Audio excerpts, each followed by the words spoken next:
नमस्ते दोस्तों, जैसा कि आपको पता है कि मैं डिफरेंट डिफरेंट करियर प्रोस्पेक्टिव से डिफरेंट डिफरेंट एक्सपर्ट से बात करता हूं और मैं खुद भी बताता रहता हूं आपको। और मेरा मोटिव यही होता है ताकि मैं आप लोगों तक डिफरेंट इंडस्ट्री एक्सपर्ट्स की नॉलेज शेयर कर पाऊं और आपको पता लग पाए कि आप भी इस एरिया में करियर बना सकते हैं। तो आज हम जिस शख्सियत के साथ बैठे हैं वो वैसे तो बाय प्रोफेशन लॉयर है, बट लॉयर में भी जो एक पर्टिकुलर वर्टिकल आपने कई सुने होंगे। अभी एक जो रिसेंट वर्टिकल है जिसमें कि अभी हमारा ये महीना बहुत ज़्यादा यूजफुल होने वाला है, तो हो सकता है सर की बातों से और सर के एक्सपीरियंस से आपको कुछ पर्सनल लेवल पे भी हेल्प हो जाए। और बाकी अगर आप लॉ में हैं तो लॉ लेवल पे तो फिर आप उस पर्टिकुलर एक्सपर्ट बन जाएंगे, तो आपसे लोग जुड़ करके आपको प्रोफेशनली भी ग्रो दे सकते हैं। तो मैं बात कर रहा था विनोद सर की। तो सर को मैं कहूंगा कि सर मैं बताऊं इससे अच्छा आप ही अपने बारे में थोड़ा बताएं। Sir first of all thank you for giving me available time. नहीं, तो thank you. Please sir. Thank you. मैं विजय तेलंग भोपाल का हूँ और कर सलाहकार के रूप में गत 60 वर्षों से सेवा दे रहा हूँ।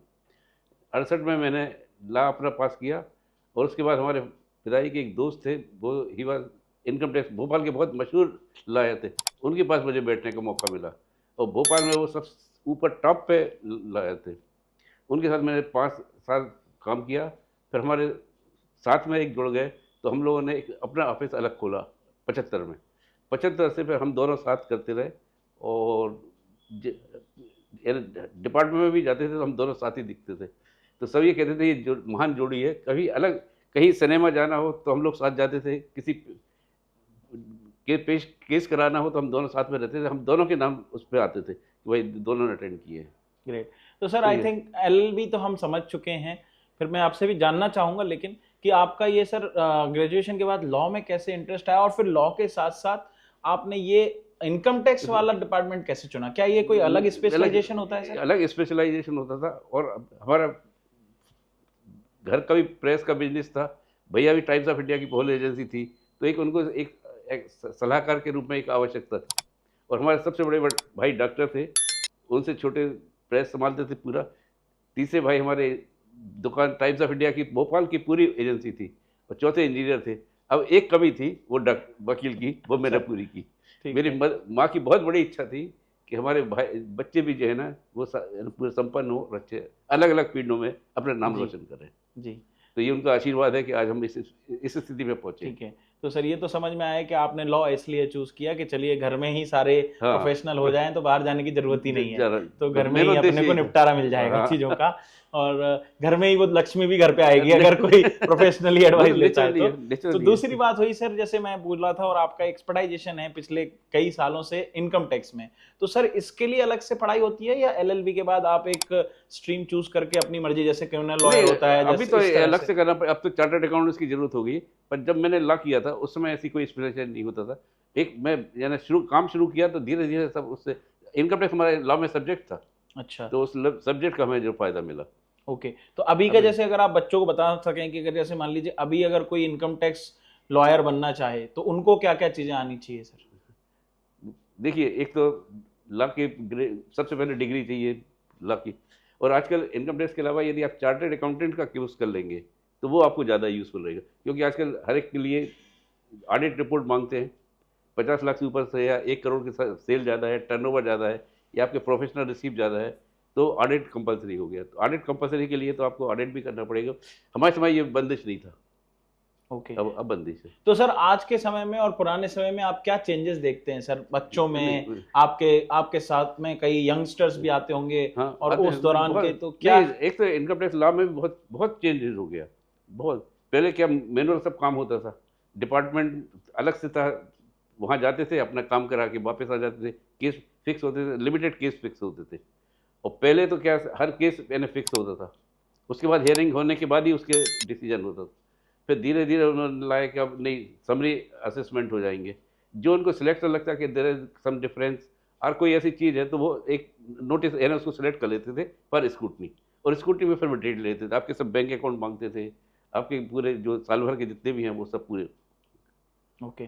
तो सर जैसे इनकम टैक्स एक ऐसा सब्जेक्ट है जिसमें आम जनता को तो काफी डर लगता है, जो बदमाश है उनको तो फर्क नहीं पड़ता, वो तरीके निकाल लेते हैं। तो चूंकि हम एक एक्सपर्ट से बात कर रहे हैं और इसमें हम कैरियर के साथ साथ लोगों को हम हेल्प भी करते हैं उस पर्टिकुलर टॉपिक के बारे में जानने की, और आप एक एक्सपर्ट के तौर पे जुड़े हैं सर मेरे साथ, तो एक आम नागरिक को, एक आम जनता को, जो टैक्स पेयर है, उनको किन किन बातों का ध्यान रखना चाहिए जिससे कि उसको डरने की जरूरत नहीं है। चाहे फिर, क्योंकि आजकल क्या है, बहुत इन्फ्लुएंसर हो गए हैं, कोई डील आ जाती है कि अगर आपके पास, में एग्जांपल के तौर पर, अगर आपके पास 10 लाख रुपए हैं, चूंकि वो आपकी खुद की गाड़ी कमाई है, कोई ब्लैक मनी नहीं है, तो आपको इनकम टैक्स का छापा पड़ जाएगा।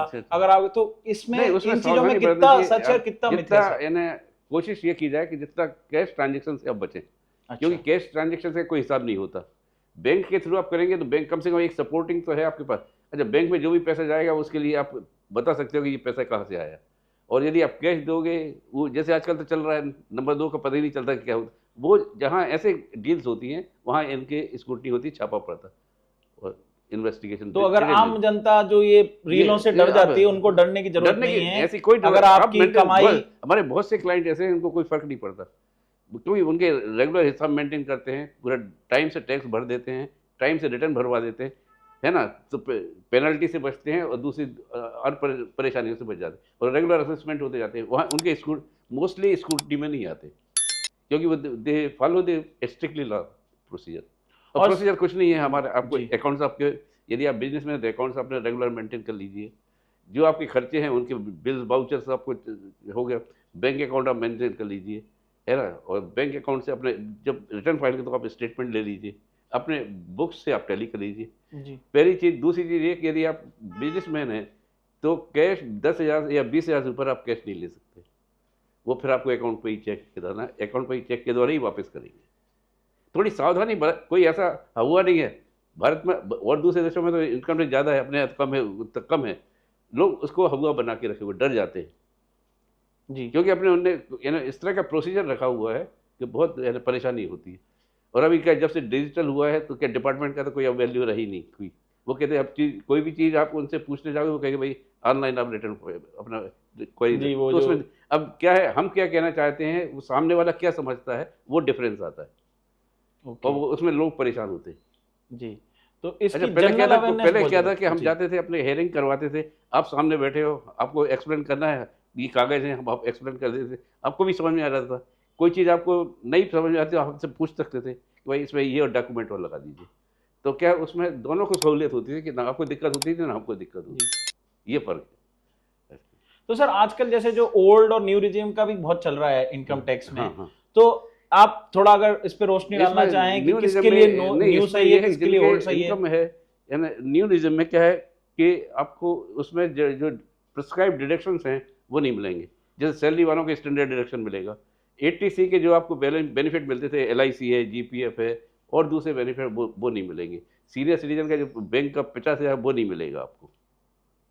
ओके, और बाकी टैक्स, उसमें टैक्स कम है, रेट ऑफ कम है, 5% है। अपने यहाँ शुरू भी 10% से 20% से होता है, वो 5% है, फिर 7% है, फिर 10% है, फिर 20 लाख से ऊपर के 30% पे जाता है। ओके। वो फर्क है। और जैसे जो ओल्ड वाले हैं, तो इससे ये भी अपन समझ सकते ये हैं, आपका ऑप्शन है, और ये ओल्ड स्कीम अभी खत्म कर देंगे 1 साल में, या इस अच्छा, साल, ये इस फाइनेंशियल ईयर में अपकमिंग चांसेस हैं। खत्म, उम्मीद है कि खत्म कर देंगे, क्योंकि इसमें ज़्यादा फायदा है लोगों को। अच्छा, टैक्स भी है, लोग, अच्छा अब इस साल से तो अब और ज़्यादा हो गया।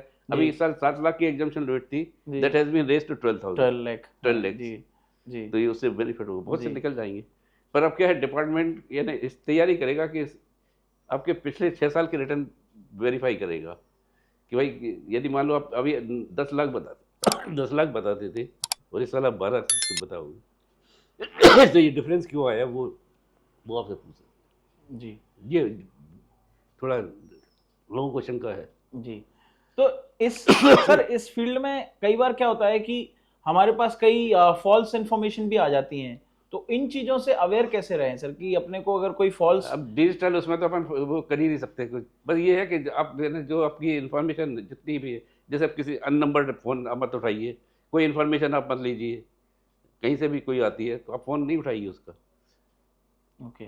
और सर आपके करियर में कोई ऐसी किस्सा अगर आप बताना चाहें जो जिसमें कि आपने किसी की हेल्प की हो इनकम टैक्स से रिलेटेड आपका करियर में, या बहुत सारे रहे होंगे, कोई ऐसा बहुत किस्सा आते हैं। जिसमें कि वो बेचारा परेशान हो रहा था और फिर उसमें इवन गवर्नमेंट को भी पता लगा कि नहीं यार हमने इसके साथ गलत कर दिया, तो ऐसा कोई अगर बहुत किस्सा बताना चाहें सर? एक आस्था का केस था हमारा, उसमें उसको उन्होंने जबरदस्ती वहाँ उन्होंने सर्वे किया था, तो हम लोगों ने पूरा उसको जाके उनको समझाया, पूरा उसको एक्सप्लेन किया तो उनको लगा कि हाँ ये हमने गलत किया, पर अब एक बार सर्वे हो जाता है तो प्रोसीजर तो गवर्नमेंट प्रोसीजर तो पूरा फॉलो करना पड़ता है। उनको यार उससे जो टैक्स उनका था वो बच गया था पूरा, ये फायदा हुआ। और सर इसमें टैक्स में कौन कौन से स्लेब आते हैं? जैसे एक तो सैलरीड होता है, एक इंडिविजुअल होता है, कई नहीं, एक उसमें दिया है बिजनेसमैन दो, होते हैं। एक तो इंडिविजुअल होता है, दूसरा पार्टनरशिप फर्म होती है, तीसरा कंपनी होती है, और हिंदू अनडिवाइडेड फैमिली होती है, एचएफ, जो आपकी एंसेस्ट्रल प्रॉपर्टी आपकी कोई मिली है, हाउस जैसे आपको मिला है, रेंट आ रहा है आपको 1-2 लाख रुपए, तो वो आपकी एचएफ प्रॉपर्टी होगी, ना कि इंडिविजुअल में। इंडिविजुअल में नहीं होगी। अच्छा, 68 के बाद 31/12/68 के बाद ये उनने कन्वर्शन बंद, पहले आप अपनी इंडिविजुअल प्रॉपर्टी को एक जॉइंट फैमिली में शामिल कर सकते थे। एक डिक्लेरेशन होता था, डिक्लेरेशन दे दीजिए और आप उसमें हिंदू अनडिवाइडेड फैमिली में हो जाएगा, तो वो आपकी इनकम अलग हो जाए। इंडिविजुअल और एचएफ 2 स्टेटस आपके बन जाएंगे। ओके, तो वो उसमें फायदा फिर वो- टैक्स में बेनिफिट वो मिल जाता था naturally लोगों को, क्योंकि भाई हाँ, वो डिवाइड हो गया लोगों में, डिवाइड हो गया, अकेले के पास नहीं आ हाँ, रहा वो। आपका। जी। अब जहाँ आपको सिंगल उस पर लगता था, जॉइंट उस पर, और सर एक ये मिथ होगा या सच्चाई है वो तो आप बता सकते हैं। मैंने सुना है कि जो एनजीओ वगैरह कई लोग खोल लेते हैं इसी चीजों के कारण, कई तो जेन्युइन एनजीओ होते हैं, कई एनजीओ इस पर्पज से खोल लेते हैं कि हमारा टैक्स बचेगा। तो क्या सच में सरकार एनजीओ पर टैक्स नहीं लगाती? नहीं, उसका उनको रजिस्टर बुक करवाना पड़ता, ट्रस्ट बनाना पड़ती है, या अपना कंपनी वो अपना फैमिली ट्रस्ट बनाना पड़ती है, या फैमिली उसको, तो उसको एग्जाम्पशन के लिए उनको अप्लाई करना पड़ता है, तो उसमें उनको 80 उसमें एग्जाम्पशन मिलता है, 80G में। ओके, तो उनका मतलब जो ये एनजीओ चल रहे हैं हाँ, तो तो उसमें ये अगर आप सोसाइटी बना लीजिए, या फिर कुछ भी बना, उसको सोसाइटी बना सकते हो, इंडिविजुअल और गवर्नमेंट पब्लिक उसमें, तो आपको एक उसका अलग से रजिस्ट्रेशन होता है, आपको कमिश्नर को अप्लाई करना पड़ेगा, आपके पूरे डॉक्यूमेंट लगेंगे जो आपकी मतलब उसका आपने बनाई होगी पूरी, उसकी कॉपी देना पड़ेगी, रूल्स एंड रेगुलेशंस की जो है, और चार्टर्ड अकाउंट से उसको सर्टिफाई करवा के आपको एग्जाम्पशन के लिए क्लेम करना पड़ेगा, तो उसमें आपको एग्जाम्पशन मिलेगा 80G का। तो जो भी डोनेशन वगैरह आएंगे या जो भी आएगा वो आपकी एग्जाम्पशन रहेगा। ओके। और सर जो आपका कैरियर रहा एलएलबी का, उससे पहले आपने क्या बीए किया था? बीए किया था। तो सर एलएलबी में जब आप कह रहे हैं कि इनकम टैक्स का सब्जेक्ट आता है, तो उसके बेसिस पे भी अपने को इतनी नॉलेज मिल जाती है? क्योंकि हाँ, लोग हाँ। जनरली जो डिग्री करने के बाद में ही लोग चूज करते हैं, जैसे क्रिमिनल लॉ कोई चूज करता है, कोई कॉर्पोरेट में जाता है, लेबर ला करता है, कोई जी। प्रॉपर्टी में जाता है, तो कर सकता है। तो ये जो डिवीजन है ये कैसे डिसाइड होते हैं? क्या वो सेल्फ डिसाइड होते हैं या वो उस फाइनल ईयर में ऐसा कोई सब्जेक्ट चूज करना होता है LLB नहीं, में? ऐसा कुछ नहीं। ला देखिए, ला तो पूरे आपको सब्जेक्ट सब करना पड़ेंगे, वो आपके ऊपर स्वीट वैल्यू है कि आप उसको किस तरह, कोई आप लेबर लॉ में जाना चाहता है, कोई पार्टनर इनके अपने रजिस्ट्रेशन वगैरह में जाना पड़ता है, तो क्यों ला की जरूरत, तो हर जगह रजिस्ट्रेशन में भी प्रॉपर्टी का रजिस्ट्रेशन कराने जाएंगे या कोई भी चीज़ का, वहाँ ला की जरूरत तो पड़ेगी। तो वो आपके यानी इसके लिए कोई बंदिश कोई नहीं है, आपका आराम से डिग्री, आपके पास ला की डिग्री होना चाहिए, और बार काउंसिल में आपका रजिस्ट्रेशन होना, दो बहुत जरूरी, रजिस्ट्रेशन बहुत जरूरी है। बिना दो, रजिस्ट्रेशन के आप हाँ, प्रैक्टिस एक नहीं कर सकते। डिस्ट्रिक्ट लॉ होती है, ये अपने डिस्ट्रिक्ट रजिस्ट्रेशन होता है, डिस्ट्रिक्ट सिविल कोर्ट का, और एक अपने MP उसका है, जबलपुर। तो इसमें क्या आप हाई कोर्ट या सुप्रीम कोर्ट लेवल पे भी कर सकते हैं? हाँ, हम जा सकते हैं, क्यों हमारा रजिस्ट्रेशन है। ओके, तो वो बार एसोसिएशन में रजिस्ट्रेशन हो तो हाँ, आप सुप्रीम कोर्ट तक जा हाँ, सकते हैं। हाँ, अगर किसी लॉयर का वो रजिस्ट्रेशन नहीं है तो वो केवल वो प्रैक्टिस अपने practice- स्टेट लेवल पे कर स्टेट पे अपने वही डिपार्टमेंट, Even high court पे भी नहीं कर सिविल लॉ में भी नहीं जा सकता वो, यदि आपका नहीं है तो। क्यों सर, इसका क्या कारण है? क्यों? कुछ सिर्फ- अगर आप इस पर रोशनी डालना नहीं, चाहें। इसके लिए इनकम टैक्स के लिए लॉ कंपलसरी नहीं है। ठीक है। आपने कॉमर्स किया है और उसका ट्रेनिंग वो दी है, तो कोई इसमें लॉ की जरूरत नहीं। पर जहाँ आप सिविल कोर्ट में जाएंगे तो वहाँ तो लॉ तो जरूरी है, बगैर लॉ के तो आप ओके। रजिस्ट्रेशन। नहीं तो सर जैसे ये मेरे हो सकता है मेरा मिथ हो कि ये जैसे अदर एजुकेशन सेक्टर्स में या अदर अदर उसमें अपने जो बना लेते हैं एसोसिएशन, ऐसे ही एक बार एसोसिएशन बनी हुई है। ये कोई गवर्नमेंट बॉडी नहीं है, ये प्राइवेट लोगों की उसी से चुने हुए लोग हैं। नहीं, तो फिर उसका रूल्स एंड रेगुलेशंस होते हैं हमारे, Okay. जो उसकी बनी, जैसे अब सिविल यहाँ डिस्ट्रिक्ट लॉ बार है, डिस्ट्रिक्ट बार के रूल्स एंड रेगुलेशंस हैं और रजिस्टर्ड है वो, है ना। Okay. उसके लिए मेंबरशिप जरूरी है, जब आप सिविल कोर्ट में अप्लाई ओके, तो एक तरह से ये एलएलबी वालों के लिए उन्होंने एक फॉर्मेट बना दिया। फॉर्मेट बना दिए। बस दो जगह, यानी आपको हाई कोर्ट पे प्रैक्टिस करना है तो आपको हाई कोर्ट की स्टेट बार काउंसिल में रजिस्ट्रेशन करवाना पड़ेगा। फिर उसमें आपके ग्वालियर में भी कर सकते हो, जबलपुर में भी कर सकते हो, इंदौर में भी कर सकते हो। और सुप्रीम कोर्ट के लिए? सुप्रीम कोर्ट के लिए भी वही मान्य हुआ। वो जो स्टेट, हाँ, तो हर स्टेट का अलग अलग बार काउंसिल है सर यहाँ पे पूरे इंडिया में? हाँ, नेचुरली वो तो। अच्छा, वो नेचुरल है क्योंकि सबका अलग फॉर्मेट होगा फॉर्मेट। और उसमें पास होना कंपलसरी होता है। उसका भी कोई एग्जाम होता है? उसका आजकल से कर दिया, अभी 8-10 साल से उन्होंने एग्जामिनेशन कर दिया। अच्छा, पहले नहीं हुआ पहले करता नहीं, था। हम लोग के समय नहीं था। पहले सिंपल हम आपकी डिग्री दिखाइए और डिग्री हम लोग भेजते थे, हमें रजिस्ट्रेशन आ जाता था। अच्छा। ये वो और आजकल सर जैसे अभी recently I think few years back he law भी चेंजेस हुए हैं, तो कोई इनकम टैक्स लॉ अगर ऐसा कोई चेंज हुआ अभी है तो नया आप वो बताना नया चाहें। अभी चेंज हो रहा है और नया इनकम टैक्स वो इंट्रोड्यूस करने वाले। जैसे अभी सिविल कोर्ट में उन्होंने अपना सिविल प्रोसीजर किया है, वैसे ही इसका इनकम टैक्स में भी उनके है। अच्छा, अभी इनकम टैक्स लॉ चेंज नहीं हुआ अभी था, वो चेंज करने सिविल वाले। सूट्स के लॉ हाँ, चेंज हुए हैं, वो जो पुलिसिंग और उससे रिलेटेड हमने, क्योंकि हम कई अभी वीडियोस देखते क्रिमिनल थे। प्रोसीजर है, सिविल जी, ये जी। उन्होंने अभी चेंज किए हैं, पर इसको अभी इनकम टैक्स उनकी है, अभी प्रोसेस में है। प्रोसेस में है, वो एक दो ओके। साल में कर दे। ये हमारा 1961 का लॉ चल रहा है। अच्छा। पहले 1922 का था, उसके बाद नेक्स्ट 1961 में अमेंड हुए। और अमेंडमेंट तो बहुत हर साल होती, क्योंकि हमारा फाइनेंस एक्ट, जब फाइनेंस बिल आएगा तभी हमारा जो भी है सब चेंजेस उसी में फाइनेंस बिल में होते हैं, जी। वो इंट्रोड्यूस होते हैं। जैसे रेट ऑफ टैक्सेस है, एग्जम्पशंस कौन कौन से उन्हें है, वो सब फाइनेंस बिल है, उसमें आता है। और जो इनकम टैक्स डिपार्टमेंट है, जैसे कई डिपार्टमेंट सेंट्रल ऑपरेटेड होते हैं, तो ये इनकम टैक्स स्टेट ऑपरेटेड होता है या सेंट्रल? नहीं, it is central, purely central. Okay. All over India same rate होगा, या सेम प्रोसीजर होगा, सेम रेट होगा। ओके।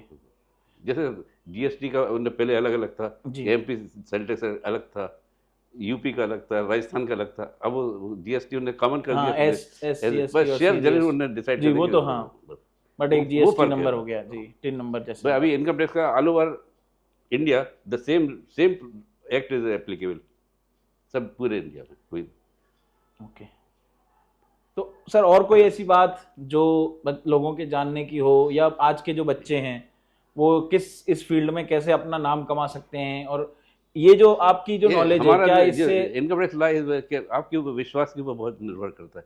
हमारे अभी जो क्लाइंट है वो 40-50 साल से हमारे साथ जुड़े हुए हैं, क्योंकि उनको पता है कि हमारा काम बिल्कुल ईमानदारी से, क्योंकि बहुत बहुत ज़रूरी है। आजकल के फ्रॉड बहुत हो रहे हैं, दूसरे पैसे का भी चक्कर है, उन सब से दूर रहो। जितना दूर रहोगे उतनी ज़्यादा आपको प्रसिद्धि मिलेगी, जी। क्योंकि एक विश्वास विश्वास बहुत बड़ी चीज़ है। जी।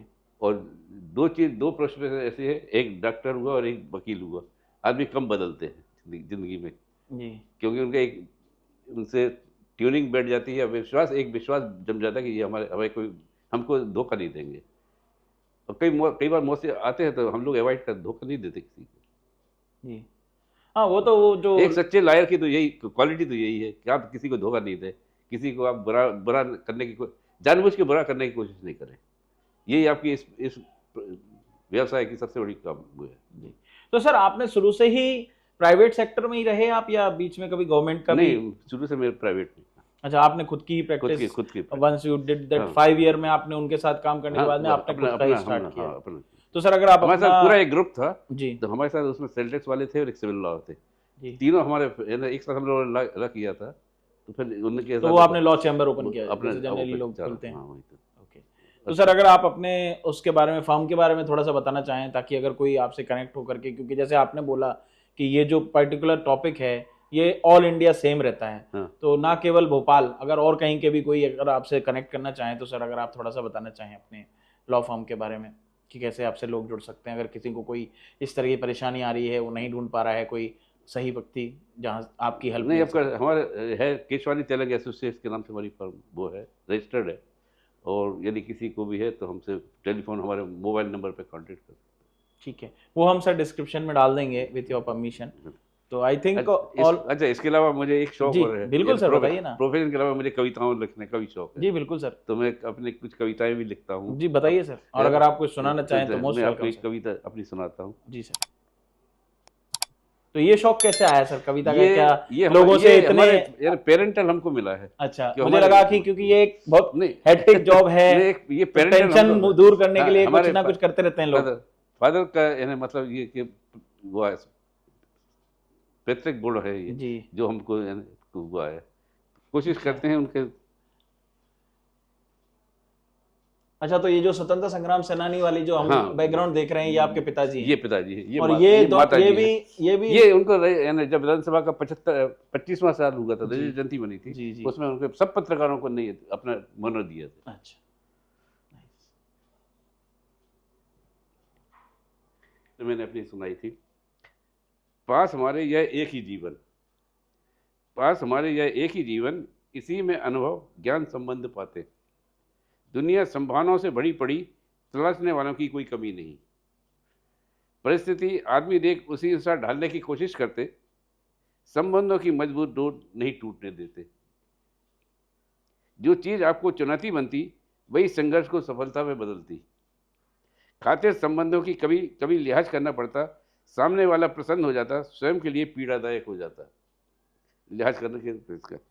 इसी तरह मुस्कुराने की आदत डालते, परेशानियों के क्षण भी परेशान कर थक जाते। जिंदगी आज के वक्त के बहाव में है, हर इंसान कुछ ना कुछ तनाव में है। ऊपर से दिखता सब कुछ ठीक है, धमनियों में उथल पुथल अनेक है।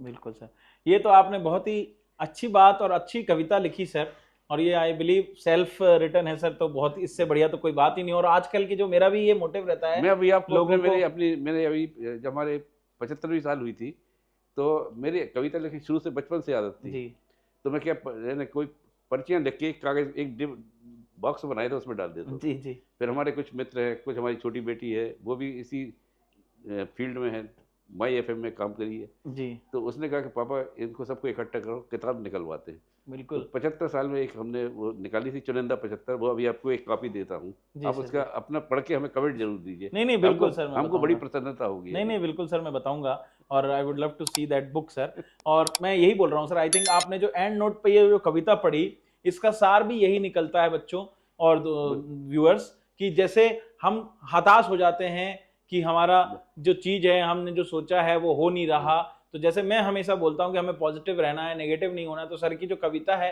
वो भी यही ज्ञान दे रही है कि देखिए, एक तो आप इन्फ्लुएंस मत होइए हर किसी से, क्योंकि जो सर ने बोला कि हंसते रहते हैं और दिखावे पे चले जाते हैं, लोग हो रहे थे तो हमने भी उस पे चले गए। परेशानियां भी जी परेशान करके थक जाती है। जी, तो वो क्यों है, जो वो हम जिनसे इन्फ्लुएंस हो रहे हैं, तो या तो उनके पहले हम संघर्ष को समझें कि उन्होंने पहले संघर्ष किया है। कोई भी सेम डे करोड़पति नहीं बन जाता और कोई भी सेम डे फेमस नहीं हो जाता। वो हजारों लाखों में से कोई एक होगा, और वो भी भगवान की दया से उसको लक बाई चांस कहेंगे, कि जैसे कि एकदम से फ्लो में कुछ चीज हो गई तो वो उस टाइम तुरंत फेमस हो गया। अदरवाइज 99.9% आपको स्ट्रगल तो करना ही पड़ेगा।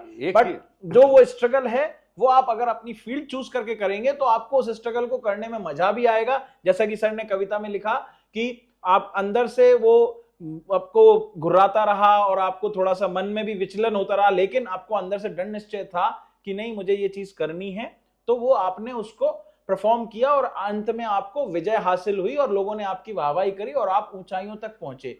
तो सर की इस कविता के सार के साथ मैं भी इसी बात पे अंत करूंगा। मैं अंत में एक चीज, बगैर संघर्ष के आप कुछ नहीं पा सकते। यदि आपने संघर्ष किया है तो आपको उन्नति जरूर मिलेगी, और उसकी यानी उस उन्नति की आप उसकी कीमत अच्छी तरह समझ, क्योंकि आपने वो दिन उसमें गुजारे हैं जी। तो उसका यानी जितना संघर्ष करोगे उतने आपको जीवन में फायदा मिलेगा। बिल्कुल। और जैसे कि हमने सबने एक वो कहावत तो सुनी ही है, और वो कविता ही है, कोशिश करने वालों की हार नहीं होती, डूब के नैया पार नहीं होती। तो ये कहानी भी, और जो सर की भी कवित रविचता है, वो भी सब मिक्स हैं, और सबका सार यही है कि अपना स्ट्रगल को से डरे नहीं, पॉजिटिव रहें, एटीट्यूड को पॉजिटिव रखें। आसपास वाले अगर कोई आपको डिमोटिवेट कर रहे हैं तो उनको भगवान ने 2 कान दिए हैं, इस कान से सुने, दूसरे से निकाल दें। बट अपना दृढ़ निश्चय रखें और अपना फोकस रखें तो आप ऊंचाइयों को छुएंगे।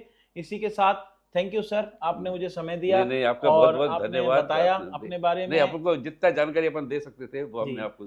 और बच्चों, आप भी चैनल को शेयर करें, लाइक करें, सब्सक्राइब करें, ताकि मैं और लोगों तक मिल सकूं और लोगों तक इस बातों को पहुंचा सकूं। धन्यवाद, थैंक यू।